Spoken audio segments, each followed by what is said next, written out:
United States submarine base at Key West, Florida. A dispatch that quoted President Truman's press secretary, Charles Ross, as saying that President Truman has no knowledge of any secret project by this government that would give substance to the existence of such objects. Ross also said that both the Air Force and the Navy deny that such objects exist. Hey, what's up? My name's Noelle, and I definitely could not have wine around the house because I would absolutely be tempted to drink it in the middle of my workday. Ooh, and I'm Chelsy. I'm the daytime alcoholic who hides her problem with Listerine. That's so smart. Yep. That is so smart. I'm just like, I have to always be available for like staff, and at any time, like someone can jump. I have a Zoom room up all day long, right? Mm-hmm. At any point they can jump in. So yeah, it's risky. I may or may not have at the beginning of the pandemic when we all first started working from home. Mm-hmm. You know, this is completely satire. We may or may not have had a few cocktails in the middle of the week just to kind of celebrate the funness of working from home in the middle of the pandemic. You know, may or may not be true. Can't confirm or deny. Yeah, I used to nap at work all the time when I was working from home. I don't understand why they fired me though, because I still got all my work done. Your former employer just watching this like, bitch. Mm-hmm. I already got my severance check. But that was like a year ago. You know, I got like laid off over a year ago. Wild. Yeah. Huh? Yeah. How time flies when your life falls apart. Oh, how time flies. So I have such a fucking present for you. Okay, my roommate read me this. Oh God, what? I promised her full anonymous stuff, but what we have here is a screenshot from her Facebook. And this woman is having issues, and that's all. So I'm going to read to you what her issues are. And this has nothing to do with the episode, but I have to tell you. Okay. So her friend says, this is the post. Okay. I feel like this is a ridiculous post, but I need to know if I'm being unreasonable. Problem? My husband forgets to flush the toilet after number 2. He says he forgets. It's gotten to the point where the dogs have gotten into it and have decided to proceed through the house with the paper. My husband makes an excuse for everything. His family enables all of his behavior. My husband says that he's got in his mind other things. Am I being unreasonable to get on my husband about this? He's 40, and I can't even so much as mention this quote-unquote crap around his family, or they look at me like I'm so unsupportive. What the fuck? Post number 2. She says, a few days ago, I posted something about my husband failing to flush the toilet after a number 2. I need to know what I'm doing wrong. He says that I should have noticed that he wasn't flushing his number 2s and asked him what was wrong and if something was on his mind. Am I being insensitive? Yes, we fight a lot, and he says that he just wasn't in the right headspace. I feel like my husband has an excuse for everything. Am I being a bitch? He's done it about 5 times this year. My dog got into it. Please tell me what I'm doing wrong. So this is real? Yes. I promised my roommate that I would tell y'all nothing past the fact that it is from her Facebook. It is not her. I will say it is not my lovely roommate. We are both very courteous. It is a person. It's her friend. From her Facebook. Okay. And she sent me the screenshots. Okay. So there's a lot to unpack here. Mm-hmm. I visually need to, can you at least tell me, what does this person look like? Do they look, I need to know what they look like. She looks like a delightful lady. She looks like somebody who would stop and buy, who would help run a lemonade stand for Girl Scouts while simultaneously supporting your lemonade stand. Okay. What type of hair does she have? Is it let me speak to your manager hair? Is it okay? does not have Karen hair. I would say she has like a standard brown hair. Uh-huh. Maybe I can show you what she looks like. Okay. So Like, she looks like a regular lady. I Yeah? would say unremarkable middle-class housewife. Yep. Unremarkable middle-class housewife. Yeah, could Like disappear lemonade in a, stand. yeah, could disappear in a crowd type of like. Yeah, nothing about her features. Like, you could describe generic woman, and it would be her. Yeah, it would be She's her. not ugly. We're not saying No. she's ugly. No, she actually just- looks very lovely. Yeah. Everything about her, just the brunette housewife. And the husband is the person next to her in that photo? I'm assuming so. I actually did not. I'm assuming so. It would not make sense for a woman to have anyone else in there unless it was her brother or something. Yeah. So he is quite close. Yeah, quite close. I would say that looks romantic in the picture. I would describe the husband as any man you can find hiding from their family at a Buffalo Wild Wings on a Sunday evening for Accurate. football. Yep. I Okay. apologize in advance for my dog's barking. It's okay. Okay. So now that I understand, there was a part of me that was almost hoping they looked like white trash because then that's all explainable. That's all explainable. I will say he looks like the type of dude who has like clammy hands. Yeah, like he definitely looks like he would say the N-word around all of his friends. But okay. Yep. The part of the equation that is really confusing for me is that the wife has brought up the husband's shitting issue to the family, and the family is weird about it. And then he turns around and says, "You should have asked me what was wrong," as if this is not just a him thing, but the entire family thing. Like his entire family expresses emotions by vulgar, passive-aggressive actions. I'm being told this just in. We got a hot bulletin coming in. I've been provided an image of the her husband? with her son. Why? Okay. I say they look like a lovely family. Very middle class. The son looks like the guy that Rachel Berry dated in Glee who like threw the shake on her. Yes, I agree with that. Yeah, they look very, very just like suburban, middle class, unremarkable. But he is a victim blaming shitter. He is gaslighting his wife over his turd plops. Well, this is the best part though, is that there is a chunk in these posts in which she has figured it out. That it is not just a husband thing, it's his whole entire family. Yeah. Rather than communicate in a healthy manner, they just shit and don't flush it. Yeah, it's the most passive aggressive shit literally I have ever heard, and I really wanted to bless you with that. I know it has nothing to do, but no, I feel a lot of things right now because of that. Yeah. Also, imagining a dog with a human man turd in their mouth running around the house is just something revolting. It is something like that's special.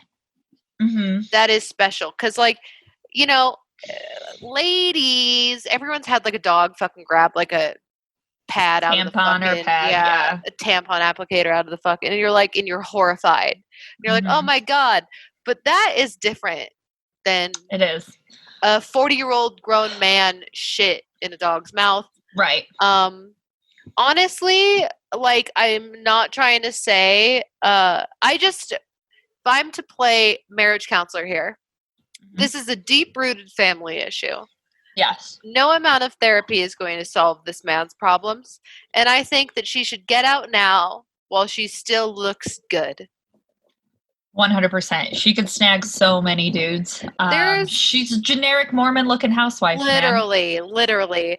Like, leave now before your face starts going south. Like, you can find yourself a single dad who flushes. My dad fucking flushes. She can hook up with my dad. I would be proud to have her as a stepmother. Yeah. She's probably only 10 years older than me, but I've been wanting my dad to hook up with a hoe for a while. I think he deserves it. So I do as well. Yeah, and if you're 40 dating like a 60-year-old, you can be like a hoe. Like, so ladies, if you're out there and you want a 60-year-old man, my father is the best dude in the world, and he will treat you fucking right. Yeah, he sounds really great. He's He the sounds greatest. great.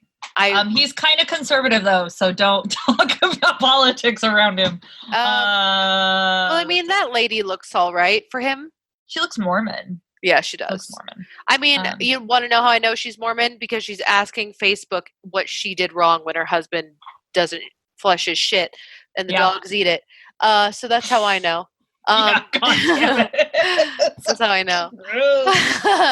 Honestly, this is how I know I'm built different. Because, like, if someone even did something remotely close to that to me, I would absolutely unwind. I would pop the fuck off. I could not contain myself.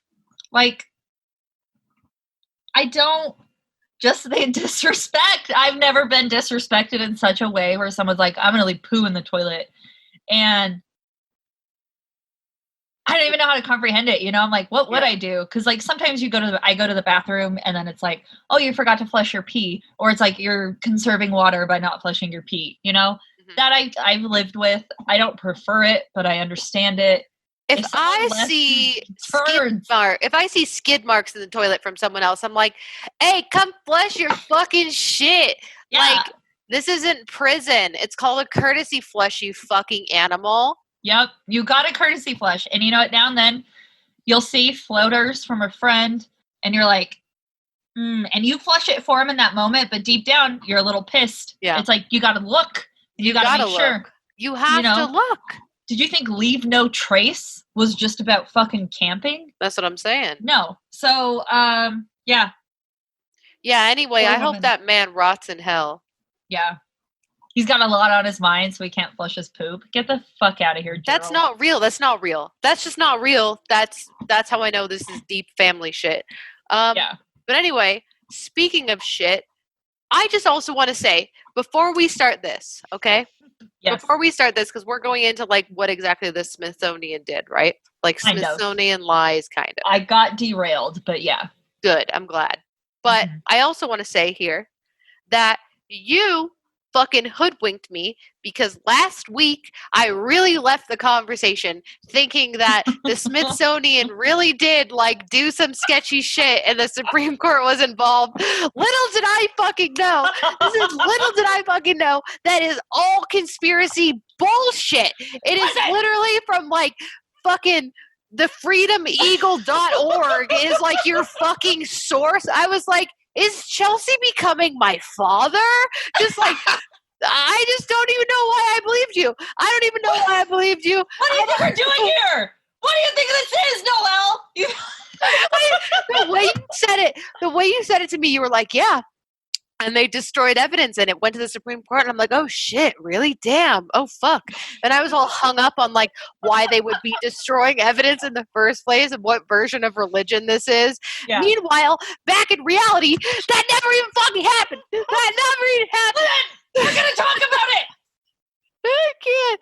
I went to some fucking Angel Fire website from, like, 2003 with Homeboy's PayPal email to the right as a fucking personal ad talking about the Smithsonian, and I'm like, oh, so this isn't real. And then finally, because I was on Bing, like you said, and it's so incredible. It's so incredible when you go to Bing and you type in anything, any fucking conspiracy, pop, all these random fucking Kyle from North Dakota's personal fucking website is the first hit. And you're like, oh, this is weird. You go to Google, nothing. I go to Google, nothing. And I type in, like, Smithsonian lies, ? And it's like, Snopes. Did the Smithsonian destroy giant human skeletons?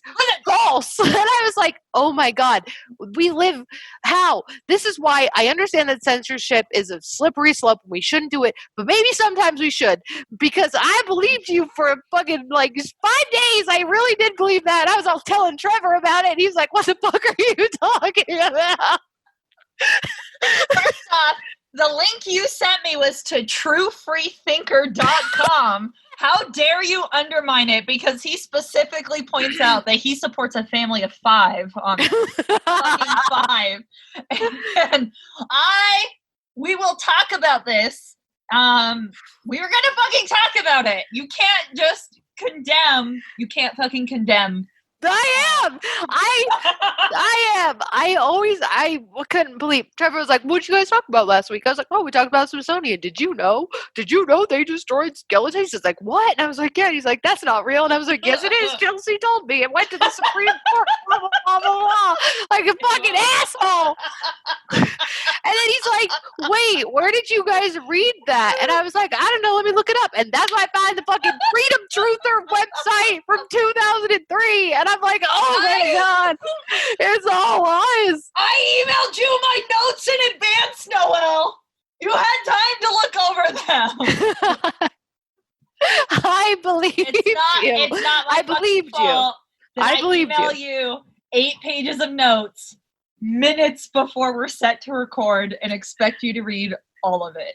The thing How about the dare you. notes is that not a single source is cited.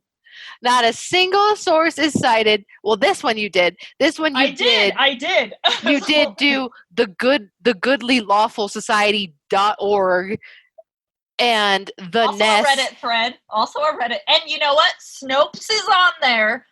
We're gonna fucking talk about it. How dare you? You come to me in front of God and the internet with disrespect. I just brought you a poop story out of the goodness of my heart, and you've just been sitting on a turd of hate this whole time. Yeah. For almost an entire week, I walked around like, "Can you believe the Smithsonian?" like a fucking asshole. Like an asshole. I convinced my college-educated partner that the Smithsonian destroyed giant skeletons, and he was like, "I've never heard about that in my life." Listen. And I was like, "You have to believe me. I'm the truth teller." College educations mean nothing. Oh my god! College education is expensive paper. Mm-hmm. Yeah, and the freedomtruther.com is free.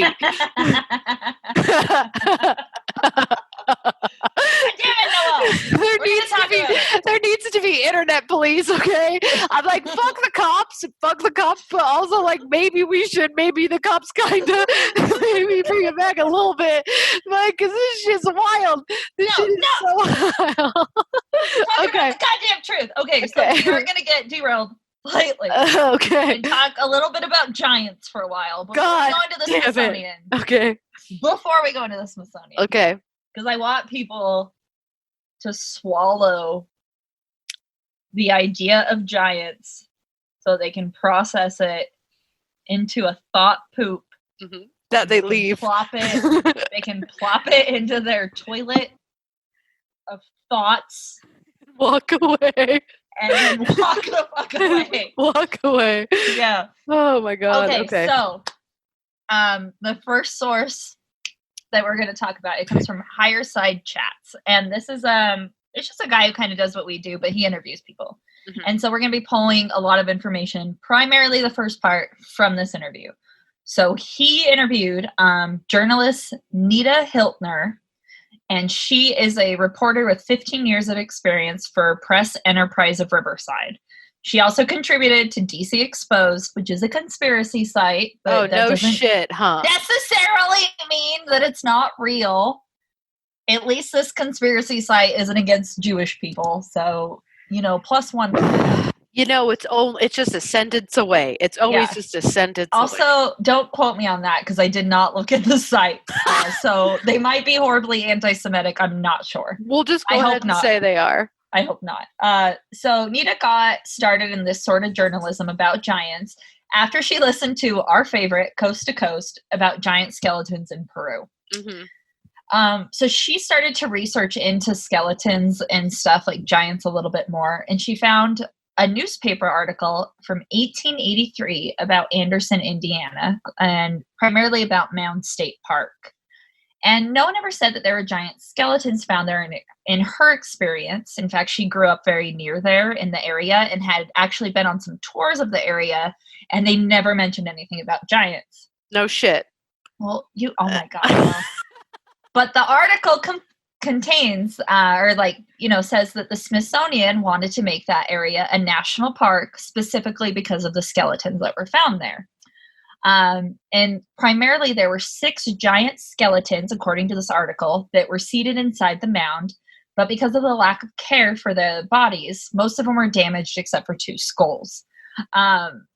This article was from the Lehman newspaper in Ohio. And Nita called a friend who worked at the park to verify. And despite the 1883 article that she forwarded to her friend, this park ranger hadn't actually heard about any of the myths of the giants in the mounds. So she said that the article claimed that one of the skulls was actually being held by an Anderson historian, and the other one had been displayed in various museums tours until, ding, ding, ding, the Smithsonian came and took the bones for quote unquote investigations and then literally never returned them.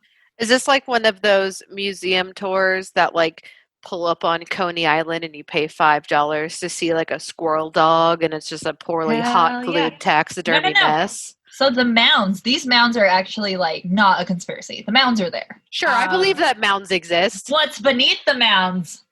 Well, fuck it. We're going to goddamn talk about it. Okay. And also the Smithsonian's taking artifacts and then not returning them is actually pretty wrapped up in their history.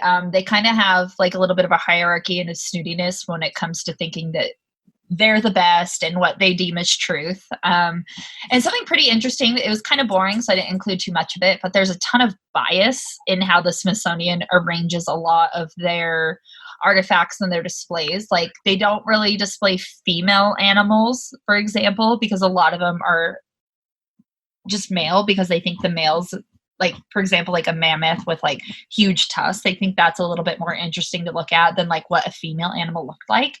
And so if you kind of like rewind your experiences in museums, if you really think about it, a lot of the animals on display are male, because this comes down from kind of like the Smithsonian's directive, which was interesting. That is not a conspiracy. That's just like bias in museums. But it was just kind of like dry, so I didn't include it, and it didn't really add anything to what we're talking about here. I think it's interesting. Yeah, I mean, I've never thought about it before. Like, I never heard about it when I was studying like museum curating, so in school. But they do claim that the Smithsonian stole so many artifacts and put them on barges and dumped them into the ocean just because they either didn't think they were valid or they were like, we don't have room for them and we're not returning them, so we're going to get rid of them. And as we talked about in the last episode about poor Patsy or whatever, Patty, the Bigfoot, is that a lot of it is that they didn't want this information written up because it would dispute Darwin's theory of evolution. So it kind of asks, like, is Darwin's theory of evolution lobby really that strong? So what this journalist, Nita Hiltner, goes on to think is that it's probably linked to kind of like some sort of ancient elitist hierarchy, which isn't too weird to think about, especially if you look at how the Rothschilds or even our presidency is linked to these weird fraternities or how we have, so that's not too weird to think about. That it could be linked to some sort of elite line who wants to either keep evolution a secret from the masses, or they just control like the amount of information that comes out either through private interests and things like that. And it's important to note that the Anderson Mounds are not just geographical anomalies where kind of just like hills have formed. They're purposely put there, which is what makes them important. And this part is not a conspiracy. They are oriented around the North Star. Their entrances point there. We see that all over the world with like pyramids and things like that. But the only question is we don't exactly know who built these mounds. It could be Native Americans, which is the most popular mainstream theory. Yeah, but of course, and it's hard to verify a Native American history because we like genocided a lot of them. And when you have an oral history, and then you genocide them, it's really hard to continue that oral history. So I think that there are a lot of things like these anomalies or structures that are like ancient that have these clear connections to like solar systems or like stars in the sky, etc. And we don't know where they came from or who did it, probably because they were genocided. So exactly. And also there's we'll touch on it further, but like even just like the disregard for the importance of Native American sites, that we just didn't give a shit in our history to like preserve any of them. But, we can either say that Native Americans built them, or it could be giants or the Nephilim. And Nephilim are just giants in the Bible. It's the same thing. For simplicity's sake, it's the same thing. Aren't the Nephilim also like an alien race? So we're going to talk about that for sure, because yes. Okay. So hold that thought. Okay. And I'm going to apologize in advance for my white girl pronunciation of all of these. Yeah, I'm gonna forever. Yes, always. We are notoriously pronouncing things wrong here. Mm-hmm. So the Cahokia Mountains are near Seattle, but they aren't really put in any of our history books. And during its prime, like before the white man came and ruined their way of life, it was a large city that had the same population as Paris. So very large, very bustling. And it was a trading city that natives would go to. So it wasn't unique to just one tribe. It was kind of like its Silk Road of the time. And at some point, it got destroyed by fire. Archaeologically, that's kind of all we know. But after the fire, the dwellings that were rebuilt were significantly smaller, and which is something that doesn't happen in anthropology or archaeology. Is like a lot of times, if something is leveled and then you build something over it, it's not going to vary in its size based on like human stature. So there is a myth from that area that Native American tribes would tell a story about how they fought giants who are also man-eaters. And they had to fight them because the giants would literally come into that area and eat their people. And the thing that's unique about this is that all Native American tribes have this kind of myth in their group. And we cannot actually dig into this mound to see what's in it because laws in the 1990s said we can't desecrate like sacred sites anymore for Native Americans. Sounds about right. But it's actually pretty interesting. And I will say conspiracy side, a myth being worldwide is not unique. Like you also see the myth of like a great flood in cultures all around the world from non-Christian beliefs either. And people can either be like, oh yeah, because of universal thought, or other people can be like, yep, because it's when Atlantis sank. That's like kind of the conspiracy part. You get like the Great Flood from the Bible. But it is interesting that we don't hear about very much Native American stuff, especially like we live in Utah, which is named after the Utes. And I barely know anything about them. Yeah. There was a guy named L.A. That's just, the way that he abbreviates his name. L.A. Marzulli went to Peru and found actual artwork in some of the historical sites there that showed a being holding a skull and licking it. And the symbolism to that in archaeology means man-eater. Like you don't lick other human-esque things without it representing cannibalism. And that's a pretty universal theme.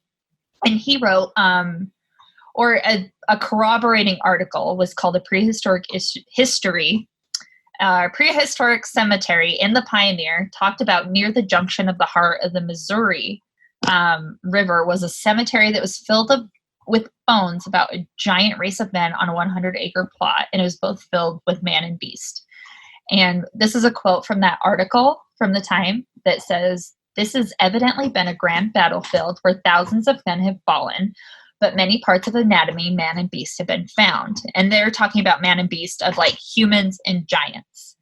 And another article in the 1897 Sentinel newspaper out of Fort Wayne, Indiana, claims that there is a prehistoric battlefield filled with 100,000 skulls of giant Neanderthals, some with 2 rows of teeth and some with red hair still attached. The red hair is interesting because that's a sign of the Nephilim in the Bible.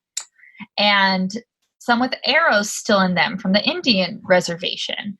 And some of these tribes, it shows, were competing with giants, some 7 to 9 feet tall. So we're not talking about like massive giants like in Lord of the Rings. We're talking about just like fucking tall people. Yeah. And all over the world, there have been giants about this height, with the longest skeleton being found in France, which is apparently 25 feet tall.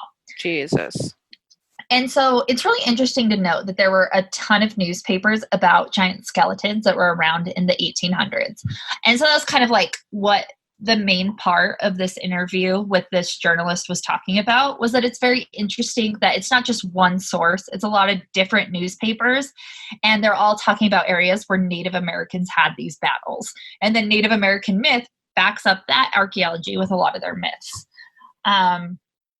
So then it kind of like starts begging a few questions of who's powerful enough to cover this up? Mhm. Are the powerful connected to giants? And how many degrees of separation do we need to go through until we find out who runs the planet? So here's where we get to aliens. So Eisenhower, we both agree that Eisenhower like made a deal with the Greys, right? That's Yeah. not like contested. So Yeah. we both agree that Eisenhower exchanged humans for tech. So long as the Greys abducted somebody and brought them back and made it so that they couldn't remember, then we would get their tech. Sometimes they remember and they go crazy, but it's also like nobody believes them, and we all kind of make fun of like all the weird white trash-esque people who get abducted. But what this journalist goes on to say is that it could be something similar with like these giant races. Like they could definitely be somebody important or related to somebody who is important enough that they want that information to be hidden. And then this kind of goes into that question you said earlier of why is it hidden, or like the racism in museums and stuff. And there's actually been a very weird, consistent and concerted effort that either highways get built over these areas or like shopping malls. I mean, we had a movie, The Poltergeist, where they destroyed Indian burial grounds specifically to have cheaper props. Yeah, well, also, like real life, like I grew up in a neighborhood, like a cul-de-sac in the Bay Area, and this neighborhood was built over Indian burial grounds, and I don't think that they did a good job of excavating, if you will. Yeah. Someone was burying their dog and came across some pottery. It was also kind of like a thing that you could just go on a trail hike because it was still like marshland in some areas and find artifacts and arrowheads. Like they don't care. Like there's a consensus that they just don't care. Yeah, it's like we think it belongs to us because like we also live here. I feel like it's kind of the mentality. And we're probably guilty of it too. Like if you're out walking and you found like an arrowhead, I feel like I would keep it. I don't know if I like think maybe if I'm more educated, I would call the museum, but now I don't trust the goddamn museums. I for sure would keep it. I think that's cool as shit. Yeah, but it's like I have a Civil War bullet in my bedroom right now. Yeah, but that's like the white man's war. I hope that bullet killed a racist bastard, and you should like get a tooth removed and then have the bullet filed down to fill your tooth. And you know that I would like to believe that, but this bullet came from Nugget Noggin on YouTube, who's a metal detector, and he and his father actually metal detected a former slave captivity area. Oh shit. Okay. So I'm gonna probably say it's not great. You should like, I know you're not into the holy water thing, but you should at least like spray it with something with good intentions, because I don't think that bullet has good history tied to it. But also live your life. I don't want to tell you how to, have your artifacts. My grandpa has that death doll that murdered somebody. So I know. It is what it is, but we can't talk bad about it. I think it's great. Don't even fucking think about it. I love it. I think it's the coolest thing. I genuinely think it's really cool, though. Chelsea's giving a face that she's lying, maybe, but I wouldn't lie about it. I'm scared. I think that it's genuinely cool. My psyche 100% shuts down any negative thought I could possibly have towards it. It is awesome. Please don't curse me. But the United States is notorious for how poorly we treated Native Americans. And so she kind of makes a little bit of a jump where she's saying that because Native American lore is so heavily tied in with giants, that could be part of why we have consistently disrespected their sacred places.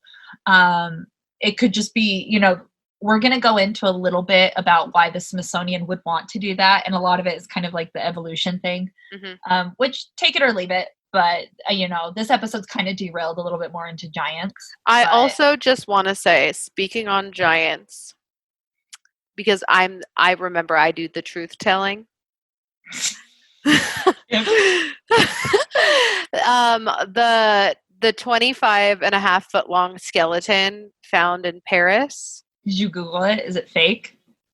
Well, it's real. It's just not really human. It's really ancient elephant. Well, what about all the other ones, bitch? Like, and I had a feeling, like, okay, like sidebar, I had a feeling because back in the day, people were snake oil salesmen, just like they are now. Yeah. But it was so much easier to peddle bullshit, like fake shit, Mhm. and like, kind of like freak show it up. Just And like I what was like, the circus was built on that. Who was that? literally, Yeah. like literally, that is what the circus was built on.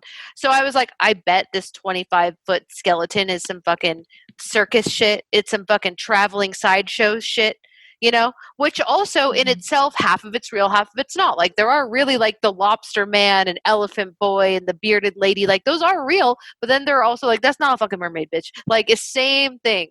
And this skeleton was found by a surgeon. Yeah. Pierre Mazur. I don't fucking know.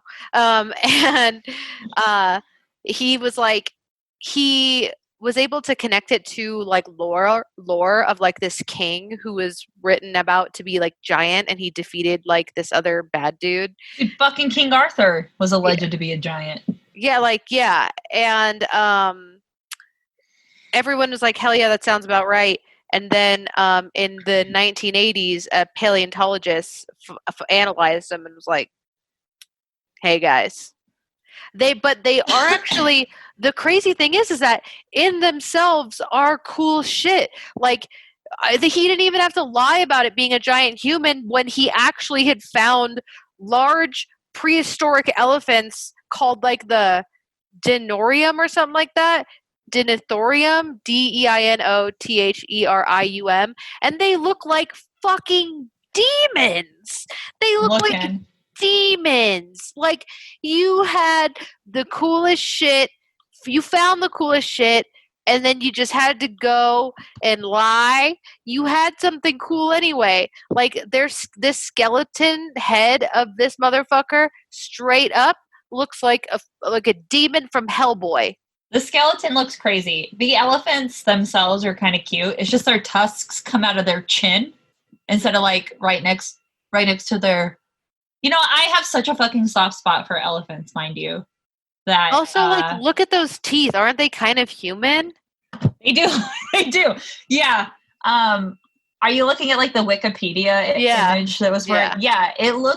It looks like a Jay Leno skull with two teeth coming out of it, and then like a fucking conker of a nose. It literally looks like a demon from Hellboy. But anyway, it does. It looks like a demon. I wouldn't guess that was an elephant. No, I'm so upset that this guy was like, it's a giant human, but he could have been like, actually, it's a fucking prehistoric dinosaur. But maybe he was just stupid and he looked at it, because I could see it being like, oh, this could be a giant. Because it does, you pointed out the human teeth, and the top of it could look like just a very very thick brow-boned man. I mean, it could look like a demon person.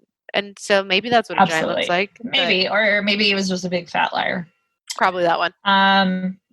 So I want to talk. So I did go off a little bit on a tangent away from the Smithsonian, but I found the concept of Native Americans and giants fucking cool, especially because like I hadn't heard about it before. Mm-hmm. So, and I also just kind of want to prove giants are real through myth and old articles. Go. Okay, so in 1825, a man named David Cusick was a Tuscarora Native American. And these people are from North Carolina region. I'm sure we would have heard about him if we grew up in North Carolina. And he was born in 1780 and made many accounts of giants in his work known in his book called The Ancient History of Six Nations. And we should get it because it looks like it's full of crazy drawings. And the Library of Congress does have it in their files, and they do recognize it as an important piece of like Native American history. And I pulled the following synopsis from the University of Nebraska-Lincoln. Prepare to be dazzled by this pronunciation. I also want to say before we get into this, the thing about conspiracy theory is there are so many ties to Native American lore with it that it's like sometimes it makes it hard to debate. And like, do I think that just like everything else in the world, like white dudes had come in and made it all weird? Of course, absolutely. Like always, it's what they're born and bred to do. But there are also like weird little pockets of truth and like synchronicity, you know? Yes. And it's like sometimes I think that it's just like classic disinformation. You have all of these different Native American tribes across the United States, like talking about these lores that all have similar things to them, but then like some fucking, you know, like Billy Joel like has to jump on YouTube and scream about chemtrails, and then you're like, he's tying in like their lore, and you're like, you've ruined it now. Yeah, but chemtrails are real though. Oh my god, not necessarily tied to Native Americans. But yeah, it's one of those things. It's also one of those things where like white people don't have very much history in the United States, so they kind of want to like piggyback onto like the actual old history to give like their beliefs any authenticity. Yeah. I can't believe you don't think chemtrails are real. That blows my mind. We got to do a chemtrail episode. So he wrote this book, and so I'm going to read part of it, and I am fucking sorry. I can already see the twin brothers' name. Okay. Yeah, good luck. This is the length of one of the words. Just see my thumb and my finger. 2 inches, maybe 3. 12 inches. So in this theory, or in the like his like in the synopsis of what his book is about, is that the history begins at the creation with the twin brothers Inigorio and Inagata Hitea. That sounded good. Spirit. Did it? Okay, thank you. Which is essentially the good and evil. Also, while I'm reading this, like really think about how it ties in with like other creation stories and like Cain and Abel, and like how a lot of this stuff is like a universal myth. Well, haven't you seen that chart of like, you know, the creation stories throughout time, whether it's like Zeus and Hercules or Odin and Thor or God and Jesus, baby. It's always the same shit. One thing that we should read for the book club for podcasts, which everyone should get on, it's going to be really cool, is The Hero's Journey, or like The Hero with 1,000 Faces, because it goes into all of that. It's like there's like literally a rubric for every story ever told in like religion, and it talks about how it fits into it. And it's I would love that. It literally everything. And on TV, successful TV shows even do it to this day. Yeah. So the good and evil spirit and their creatures, the Egwehowe, which means people, and their enemies were the Ronangwetowanaka, which means giants. So the earliest people were championed by the Don Honta and the less heroic Yantawatea, and plagued by the mischievous Shortalmagea. I'm going to just try to see. I know. It's like none of these names made sense because my brain won't compute them. I'm like, is one of those the brothers? No, they're not. I'm just going to try to skip over them. So these early people were threatened by a lot of animals that we all agree exist, like the mammoth or the elk. And then they talk about other things that are a little bit more interesting, but not necessarily accepted in history, which would be the Golden City of the South, or the Great Horned Serpent of Lake Ontario, and the quote unquote, the blazing star that fell. A shooting star? Yeah. Or I don't know, like a meteor. A meteorite, yeah. So their monstrous enemies included the flying heads. Yes, they have a Native American word for it, but I'm not going to try. Good. So their enemies were the flying heads, the lake serpent, and the stonish giants. They also had a snake with a human head, and the big bear, or a serpent with 2 heads, the great lizard, and the witches. So Cusick gives particular attention to the geographical details that kind of lends a little bit more credibility to his work. He talks about the St. Lawrence River, the Mohawk River, the Hudson River, the Mississippi, Niagara, Susquehanna River, Oswego Falls, Lake Erie, Cayuga Lake. I'm trying to just skip over So like a lot. He does give the Native American words for all of those and the Native American names for him. The only reason I'm not saying them is because I can't pronounce them, not because I don't want to recognize that they have older names than the white man names. This part was so fucking cool that I highlighted it and I wrote bitch at the end. So Cusick's sketches of ancient history of the Six Nations has been proposed as a possible source for the influence of the Book of Mormon, and it has also advanced as evidence for the existence of Bigfoot and the Lake Champlain monster. Bitch! What do you mean? What do you mean it was an influence? Well, I don't understand. Joseph fucking Smith was so into giants, remember? Like, from the last podcast episode? Like, what if he literally just took all of his bullshit from Native American myth? I mean, that checks out. Obviously, right? He was a bullshit artist. He was a bullshit artist. Because Joseph Smith built his career on digging up the graves of giants, right? To like try to do his weird fucking cult thing. And also the fact that these Native American myths tie into Bigfoot, which is what kicked off this episode in the first place. Well, like, honestly, if you tie the two things together, I guess that makes sense, right? Because Joseph Smith came from a family history of Freemasons, where he gets all of his weird, like the ceremonial things and like the outfits and the special handshakes. That's all very Freemason. And then you get the lore, which he has stolen exclusively from Native Americans, wrap those two things together, and you've got the Book of Mormon. Absolutely. And it all comes back to Bigfoot, bitch. All Bigfoot. So he wrote in summary. I didn't read the book, obviously. I just read the synopsis. But he states that the Native American tribes essentially got sick of the giants attacking them. And this happened some 2,500 years before Columbus ever came to the United States. And he argues that the mounds are these grave sites of these great battles between the Native Americans and the giants. And giants is a little bit easier to swallow when we're just thinking about people maybe like 7 feet tall. Yeah, like plus. 7 to 9. Yeah. I think like whenever we say giants, I immediately think Lord of the Rings. Just think of like, same. What's that guy like Mowling or whatever, the basketball player? Yeah. Right? Him? That's his name, right? Yeah. Like any tall bat, like Shaq. Fucking Shaq. Yeah. I think of like Harry Potter when they fight the trolls, like trolls in the dungeon. I have to fight that mentality in my head because when I read that the giants were like 7 feet tall, like we have people who are 7 to 9 feet tall, but like my ex-brother-in-law was like 6'11". Like he's a weird goddamn langy thing. And he's awful. So I could totally go to war with him and burn his body and put him in the ground.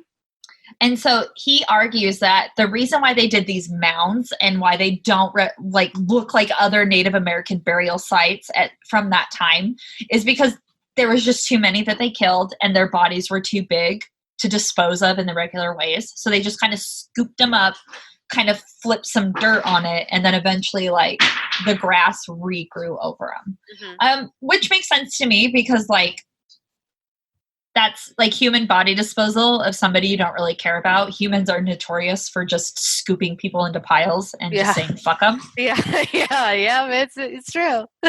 So James A. Jones kind of corroborates this, and he did a lot on the Lenape Indians, which are kind of from the Delaware region. And they also claim that when they migrated into Ohio and lived along the banks of the White River, that they corroborated the belief in giants because that's also a heavy mound area. I knew you were going to talk about, I knew you were going to talk about how that Smithsonian thing wasn't real because you texted it to me. But there are also, as far as like myths go, people may not want to swallow it, but we also have corroboration from explorers that like into the New World that people do agree exist. So I'm not going to talk about all of them. I'm going to talk about Magellan because he's the most famous one.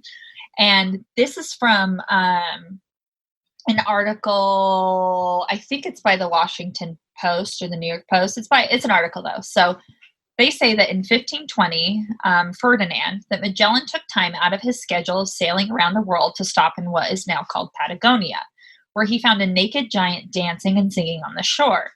Magellan ordered one of his men to make contact and to be sure to reciprocate the dancing and singing and demonstrate friendship. And it did work. The man was able to lead the giant to a small island offshore where Magellan was waiting. And he does describe the scene in some of his scholarly books and claims that, quote unquote, when he was before us, he began to marvel and be afraid, but he raised one finger upward, believing that we came from heaven.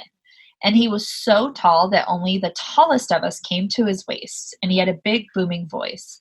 And the illustration above proves it. Patagonia was once inhabited by giants that positively dwarfed the heavenly Europeans that would come to conquer them. And even though it isn't like evidence of giants, there are a people from the Patagonian region called the Tehuelche, who are absolutely enormous. And these are real people. This is like a real type of tribe. And they are very, very, very, very tall. We wouldn't probably come up to their waists, but the extrapolation that Magellan gave to them, we can kind of dismiss it because he does document it, and him just saying that they were as tall, like he only came up to their waist, was probably something that he added. But he did talk about this for forever of meeting the giants. And the land is now Patagonia, which I didn't even know that. Yeah, I just thought that was a brand that I know. I thought it was an expensive brand that like people with disposable income bought. Yeah, people with disposable income whose whole entire personality is like rock climbing. Mm-hmm. Yeah, I thought that was it. Yeah. Rock climbing or like being warm in the wintertime. Also, this is the part where I call myself out before you can call me out, even though you already called me out. Okay. With the Smithsonian, we do regret to inform you that the allegations that the Supreme Court was sued are false. Mm-hmm. The American Institute of Alternative Archaeology doesn't actually exist, which is what people find. Alternative archaeology is the name of the institute, and you believed it for a second. That's like being. You believed it for a whole week because it came from your mouth. I didn't look up that it was the Alternative Science Administration.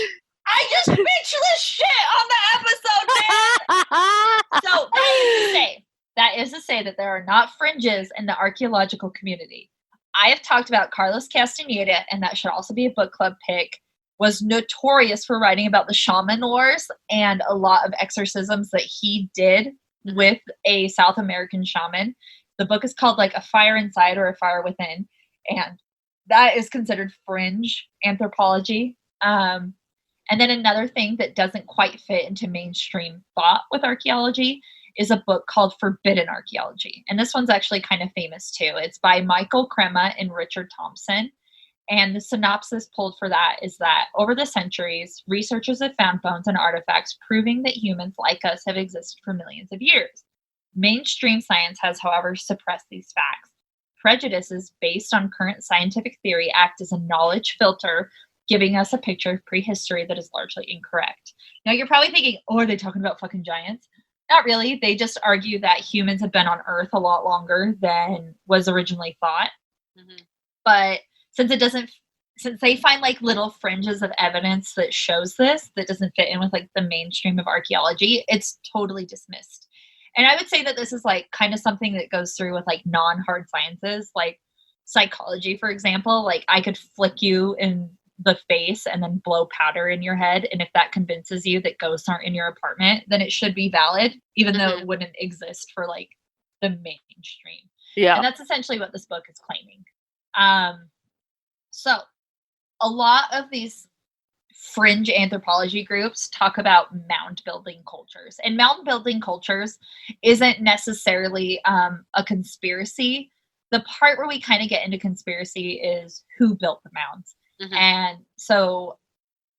And the reason why we can't just be like Native Americans built it is because these mounds predate any Native American like concrete knowledge that we have by like 2,500 years.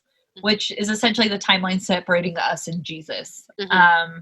A really long time, and a lot of knowledge and history gets lost in that time. So now this is kind of where we can get into a little bit of the Smithsonian part. So they are a little suspect in some of their timeline as far as like quote unquote giants and evolution is concerned. So in 1848, the Smithsonian published research by Ephraim Squire and Edwin Davis called Ancient Monuments of the Mississippi Valley. And this was 11 years before the Darwin theory of evolution was ever even published. Mm-hmm. So it could very much be that because the Smithsonian put all their eggs in this basket, that they had to defend it for reputation's sake. Mm-hmm. And I think that where there's smoke, there's fire. We happen to talk way more about giants than we did about the Smithsonian, but it kind of turned into something a lot bigger than just like one museum's bias. Mm-hmm. And there have been issues of the Smithsonian treating people like shit before if they don't buy into like their more mainstream beliefs. Mm-hmm. And a former editor of a scientific journal filed a formal complaint against the Smithsonian in 2005. His name is Richard Sternberg, and he claimed that he was, quote, discriminated against on the bias of perceived religious and political beliefs because of an article he published that challenged the Darwinian theory of evolution. And this came from the Washington Times. And he filed this complaint officially with the Federal Office of Special Counsel. And before you think that he's some like weird fucking religious nut, this guy actually has 2 doctorates in evolutionary biology, and his job was literally managing and editing content for the proceeds of the Biological Society of Washington. But because he had the audacity to question some of the theories of evolution, the Smithsonian like wrote him off as a hack, called him like a religious creationist. And he's like, I'm not a fucking creationist. I just have questions about evolution that you guys are like putting forward, because his job was to kind of like audit what museums were trying to get past and push through. Mm-hmm. And because he literally questioned one thing about the Smithsonian, they like smeared his reputation. Which I find crazy that they would do that, because there's parts of evolution, like evolution doesn't explain where like negative blood types came from. Yeah. Like that's not explained. And it doesn't mean that because we question why that isn't explained, that evolution isn't real. Mm-hmm. It's just, or like the missing link. Like you're allowed to like poke holes in scientific theory if it's not explained yet. But if you do it to the Smithsonian, they will straight up ruin your fucking reputation. That doesn't surprise me. I don't know. Like, I'm not, who's said the Smithsonian isn't a good person. It's a fucking entity with like a bias, you know? Yeah. And it is like the way that the Smithsonian operates is like a institutional center, which is like a very weird armpit of the government. Are they run by the government? Not really, but, they're special little corporate headquarters that the government protects. Mm-hmm. So I was hoping when I jumped into this that the Supreme Court thing would be like super fun to talk about, but at some point you just have to like recognize the evidence. Like there literally there was no Supreme Court ruling against the Smithsonian. Are giants real? Very fucking maybe. And if you try to point that out to the Smithsonian, they will ruin you. And that's kind of like the cherry on top of the giant pie. Yeah, honestly, I prefer that version. I prefer the version of like someone questioning something and the Smithsonian being so upset at the thought that they shut them down versus like pretend Supreme Court hearing. So I prefer that. I agree. Like people should be poking holes in scientific theory if it hasn't been proven, obviously within reason, because that's how you figure it out. You know what I mean? Yeah. Like, it's basic fucking elementary science school shit. Yeah. But I always, even as you were saying that last sentence, I had to be like, giants aren't real. But like, no, giants in like the 7 foot, 8 foot, 9 foot tall people absolutely are real. They exist right now currently. And who's to say, just like we have tribes of people who have been, you know, like remained in no modern day human contact, who are fucking cannibals, who do weird shit. Who's to say that that same type of vibe didn't seep over into a community of people whose average height was about 7 feet? You know? Yeah. Who's to fucking say? Yeah, and we accept like the pygmy cultures of New Guinea, but if you want to like bring up giants, it's weird that there's such a stigma around it, right? Like, it's the same thing that... I think it's because we call them giants. Like, you know, and like fucking, you know, sci-fi essentially, and like mythological fucking Lord of the Rings books, you know, like have taken the term giant and made it like a giant dude in a diaper with one eye, and he's trying to bash your head in, and he's the size of a building. Right. Yeah. I almost wonder, it's like one of those things that we kind of agree about with like flat earth conspiracy. Like, people let it be ridiculous because there's something else there. And it's the same thing with like aliens. So I don't know. I didn't have this conspiracy before, but now I'm like, why the fuck? Why the fuck would the Smithsonian like totally discredit somebody who's like has 2 doctorates in evolutionary biology just because he like points out problems in Darwin's theory? And then why, when we talk about giants, if we're like, oh, they could be 7 to 9 feet tall, but like mainstream media is like, no, this is what a giant is. And that's all like the image that's in our head, and like literally accepting anything else doesn't make sense. Like, my brain is still having a hard time computing, but they had these Tehuelche giants at the fucking World's Fair in 1904. These are people, like a people who still exist, but we aren't allowed to think that they have like a place in our society or in myth or anything else like that. It just blows my mind. Yeah, it's a little weird. I definitely agree that it's kind of like the same energy as the flat earth thing. Like, I think that the flat earth conspiracy theory is not real, but I think that there are real aspects inside of it. You know? Like, I absolutely know that the earth is not flat, but there are other things inside of that conspiracy theory, like specifically about certain locations being uninhabitable and allowing no visitation or flyover. Like, and that's the reason why they built the conspiracy, because they're like, oh, it's because that's where the earth ends. And you're like, well, that's not fucking right, but okay. Like, I think it's the same shit. I think that there's something weird and nefarious going on with like a certain, maybe it's even like a certain region of people. Like, we did something fucking horrific. Who knows? But there's something weird going on for sure, which is why there was even a tiny bit of foundation to build a conspiracy on. Yep. I 100% agree. Like, I think the gemstone in the flat earth conspiracy is Antarctica. So, you know, like, if you talk about the Mountain Meadows massacre in Utah, that fucking happened. We didn't learn about it till we were adults because they tried to hide it. Yeah. And then they still try to like twist the narrative on it. So I wish that there was some book out there that was just like had all the answers of like non fucked with history. Yeah. I mean, yeah, right, motherfucker. Yeah. So source wise, that interview, the neurological blog talks about the mound builders. The mound builders are real. The conspiracy is who built the mounds. Washington Times, Reddit linked me to the alternative history thing about the Smithsonian, where they talked about like the not, like, well, and plus like my degree is in anthropology and I literally never heard about that. We did talk about pseudo anthropology, like the fun part of it, but I feel like pseudoscience and all that stuff is like the funsy things where you talk, you know, Good Lawful Society, and then the Snopes article where they did fact check it. And then a lot of the stuff is just standard history, like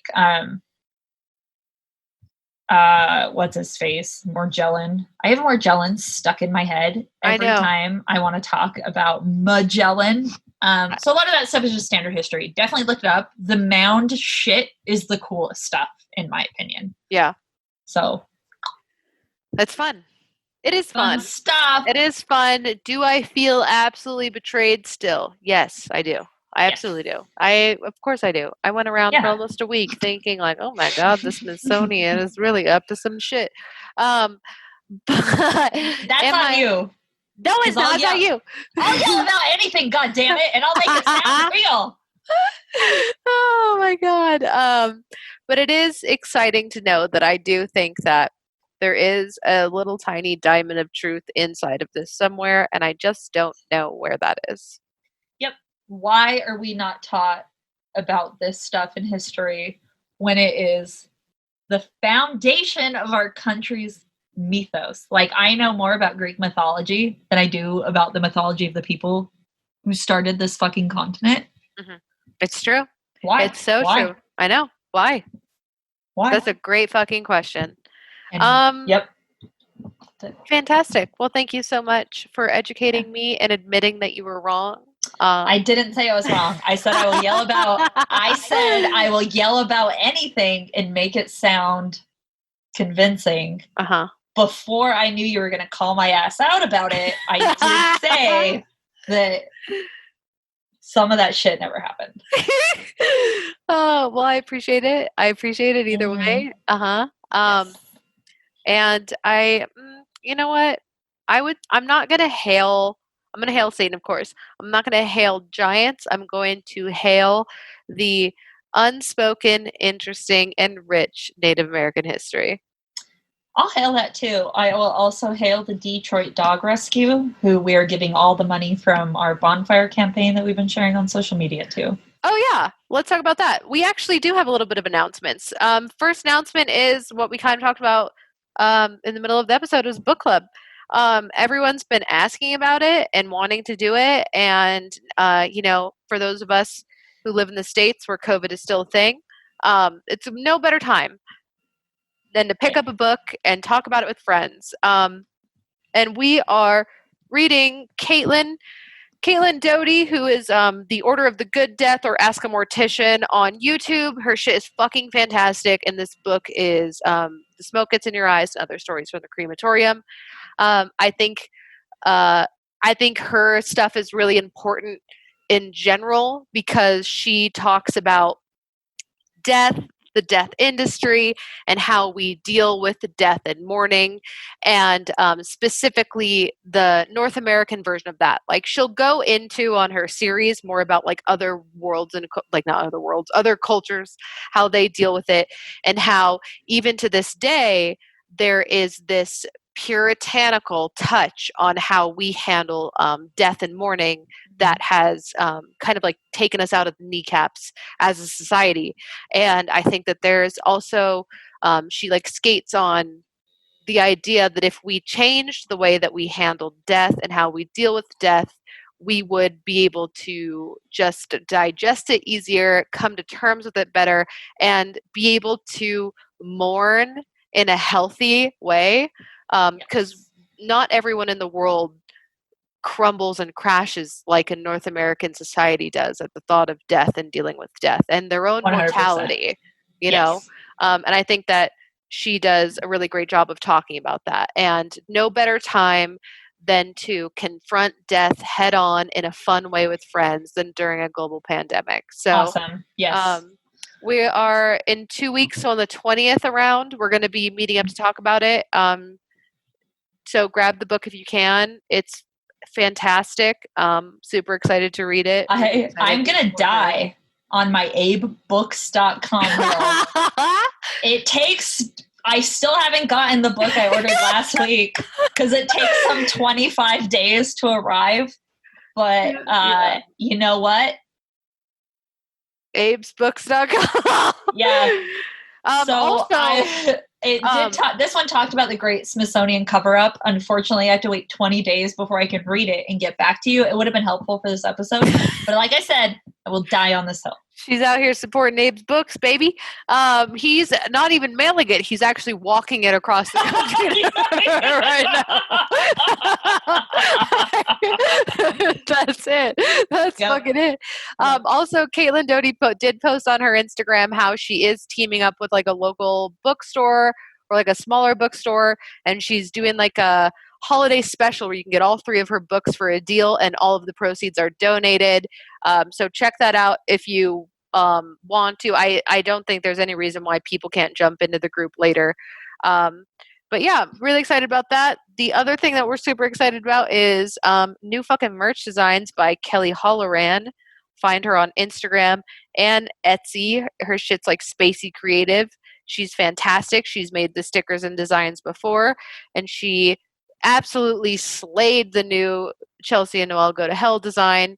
It's fucking perfect. And so we've put it on everything.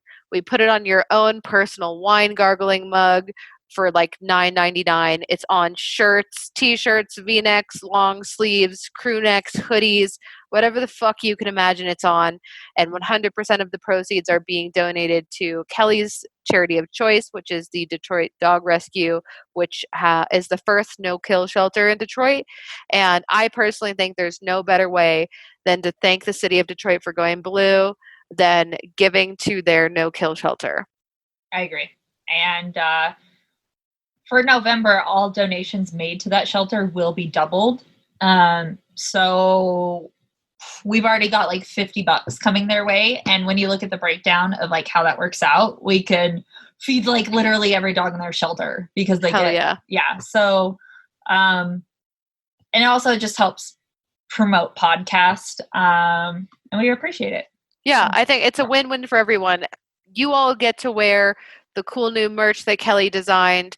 The new podcast name is celebrated, and animals and shelters are taken care of. Mm-hmm. So, and you can also see if you have more Jellins with the official Jellins mug. Or you could just rot your fucking teeth out by gargling wine for a minute straight. You know? Like God intended. Exactly. So. The links to the merch